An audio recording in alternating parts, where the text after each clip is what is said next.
ஜெய் ஸ்ரீராம். என்னுடைய சேனலுக்கு வரவேற்கிறேன். நீங்கள் கவனித்திருப்பீர்களானால் எங்கள் வீடியோக்களில் எப்போதும் சில அற்புதமான கோவில்கள் மற்றும் அவற்றின் வரலாறு மற்றும் புராணக் கதைகளை குறித்து பேசுகிறோம்.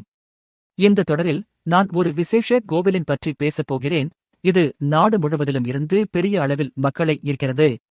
சிண்டதாம் ஹனுமான் கோவில் மத்திய பிரதேசத்தின் மிக பிரபலமான தாம்களில் ஒன்றாகும். இது ராய்ச்சந்த் மாவட்டத்தின் பரேலி தாலுகாவிற்கு அருகே அமைந்துள்ளது.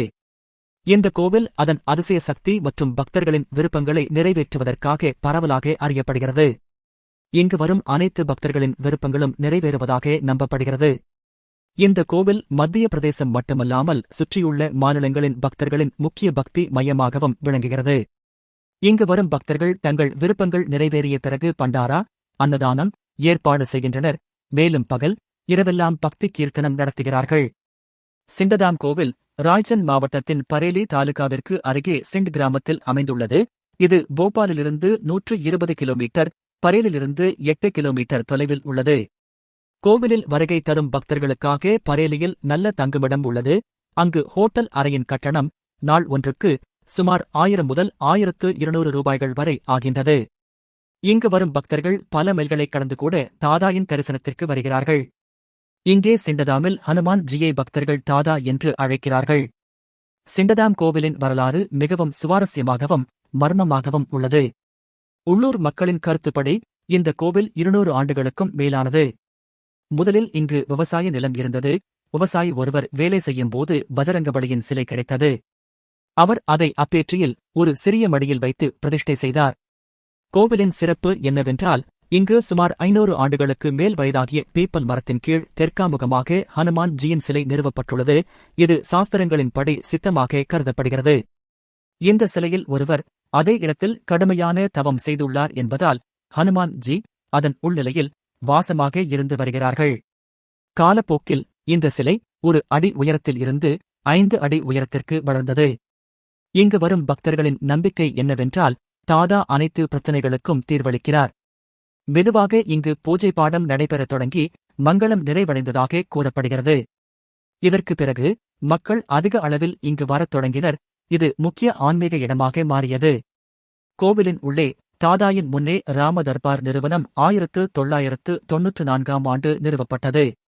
இங்கு பக்தர்கள் சுந்தர காண்டத்தை பாடுவார்கள். சிண்டதாம் ஹனுமான் கோவிலில் தினமும் காலை 5:30 மணிக்கும் மாலை 7:30 மணிக்கும் ஆரத்தி நடைபெறும். குறிப்பாக செவ்வாய்க்கிழமையில் காலை 5 மணிக்கு ஆரத்தி நடைபெறுகிறது. அந்த நாளில் இரவு 3 மணிக்கு இருந்தே பக்தர்கள் வரிசையாக நிற்கிறார்கள்.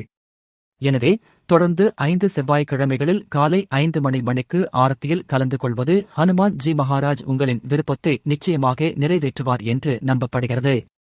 விருப்பு நிறைவு பெற்றால் பக்தர்கள் இங்கே பண்டாரா, அன்னதானம் ஏற்பாடு செய்கின்றனர். மேலும் தாதாயின் மண்டபத்திற்கு நடந்து சென்று அடைகின்றனர். அவர்கள் தாதாயின் ருத்ராவதாரத்திற்கு சதர், ஜெண்டா மற்றும் சோலா படைக்கின்றனர். இந்த மரபு பல ஆண்டுகளாக நிலவுகிறது.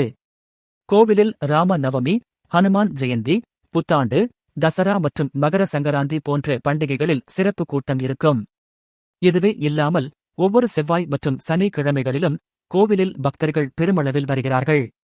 இங்கு பக்தி பண்டாரா, அன்னதானம் மிகவும் பக்தி மற்றும் பக்தியுடன் நடத்தப்படுகிறது.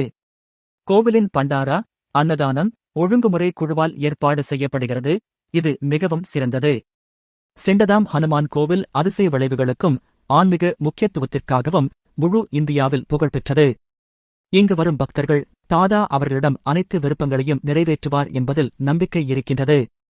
இந்த கோவில் ஒரு ஆன்மீக தலம் மட்டுமல்ல, இது பக்தர்களுக்கு ஆன்மீக ஆற்றல் வழங்கும் ஒரு மூலமாகவும் விளங்குகிறது.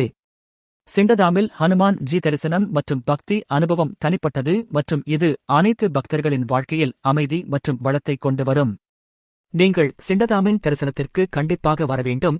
மேலும் ஒருமுறை தாதா அவர்களின் மண்டபத்தில் உங்கள் விருப்பங்களை எடுத்துக்கொண்டு அங்கு சமர்ப்பிக்க வேண்டும். ஜெய் ஹனுமான். பார்த்ததற்கு நன்றி. தயவுசெய்து லைக் செய்யவும், பகிரவும் மற்றும் குழு சேரவும்.